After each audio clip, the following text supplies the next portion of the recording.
Gugatan ijazah Jokowi di Pengadilan Negeri Sleman ditolak mentah-mentah. Waduh, lagi-lagi gugatan demi gugatan yang dilayangkan oleh kubu Roy Suryo CS ini harus berguguran satu persatu.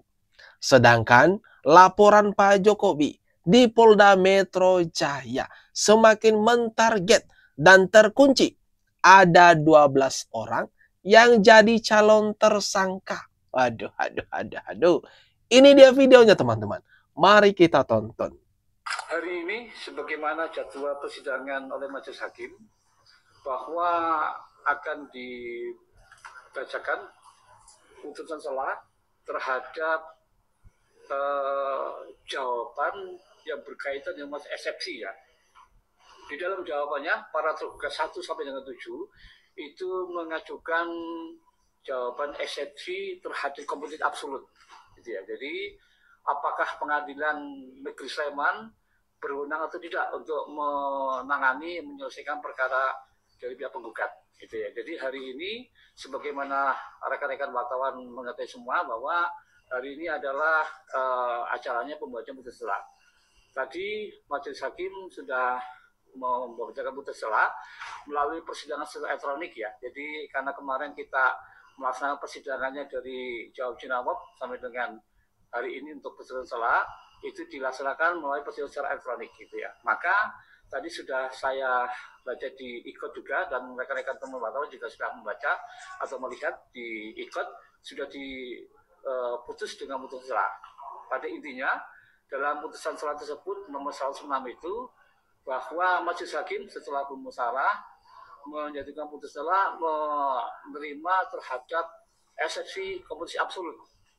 Ya, jadi intinya Pengadilan Negeri Sleman tidak punya kewenangan untuk menangani perkara nomor 106 PDTK 2020 ini, gitu ya. Jadi intinya seperti itu terhadap putusan selah dari majelis hakim perkara nomor 106 PDTK 2020 ini. Waduh.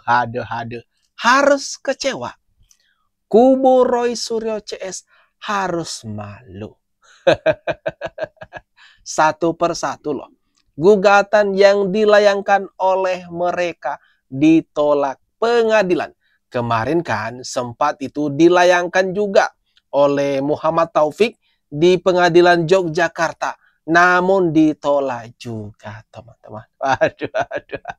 Sedangkan ini proses laporan Pak Jokowi di Polda Metro Jaya berjalan sangat mulus. Wajar saja kalau orang-orang ini semakin ketakutan, semakin panik menghadapi kenyataan pahit ini. Bedakan itu adalah ijazah palsu dengan ijazah yang tidak memenuhi syarat. Ini 2 hal berbeda. Kalau palsu itu ijazah dipalsukan dan sebenarnya ini sudah dipatahkan dengan statement dari penerbit UGM. Dan ini sebenarnya sesuai dengan kaidah hukum. Sisdik Undang-Undang Sisdiknas, Permendikbud maupun putusan-putusan MK berkaidah bahwa untuk menguji apakah seseorang itu alumni mana, tanyakan kepala satuan pendidikan. Jadi penerbit UGM itu udah kaidah hukum. Belum di MK. Nah, kalau yang dibahas oleh teman-teman ini seolah-olah ijazah ini tidak memenuhi syarat. Ini persoalan yang lain. Skripsinya lah, gitu ya, desanya itu tidak serta-merta menjadi palsu. Ya, itu hanya menjadi persoalan apakah ini layak diterbitkan. Itu sebenarnya buku itu bukan konteks pidana, itu konteks betul. Ya. Tapi kembali lagi ya kami menghargai apa upaya yang dilakukan, sekalipun kalau kami lihat sih temuan-temuan ini serpihan-serpihan yang belum teruji contoh. Pak Kaspujo lagi sakit gigi, didatangin di rumahnya orang rame-rame, orang bingung gitu ya. Mungkin dia bilang enggak biar pergi. Apakah dia pemain akademik atau tidak ya gampang. Kita lihat UGM, lihat datanya, lihat KRS, tanda tangan siapa. Lalu orang tuh memberi keterangan ya bukan depan rumah dong di dalam persidangan, tuh paling tidak dalam BAP. Itu yang jadi rujukan.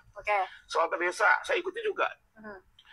Pak Arispon datang ke sana, beberapa datang ke sana, mereka mengakui loh di tahun 80-an itu ada yang KKN dari UNS dan dari UGM. Artinya memang ada. Tapi yang dipersoalkan kan adalah tidak ada suratnya di kecamatan yang notabene 40 tahun yang lalu.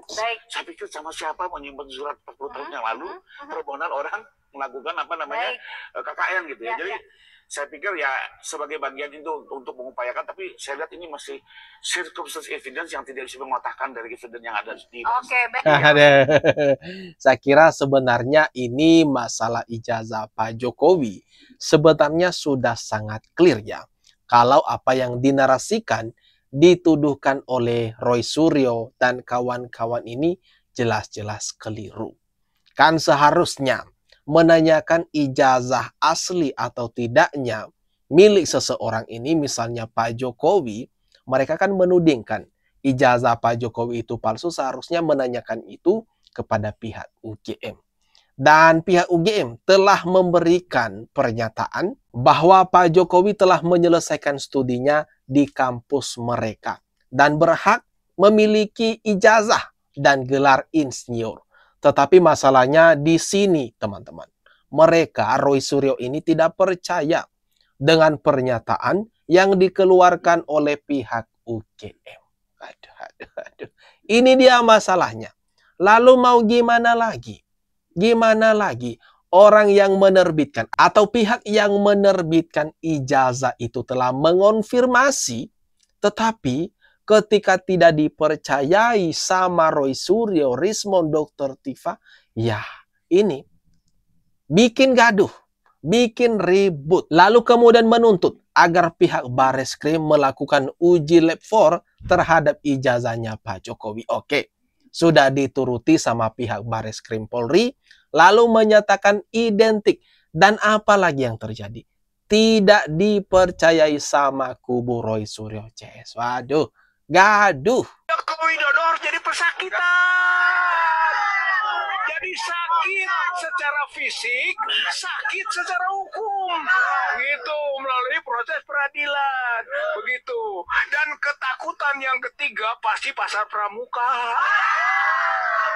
Kita belum nyinggung, mereka sudah gemetar.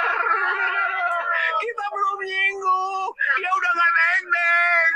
Gitu, kan. Pasar pramuka ya naon. Gitu kan. Karena ketakutannya itu ada sesuatu di sana. Pasar pramuka.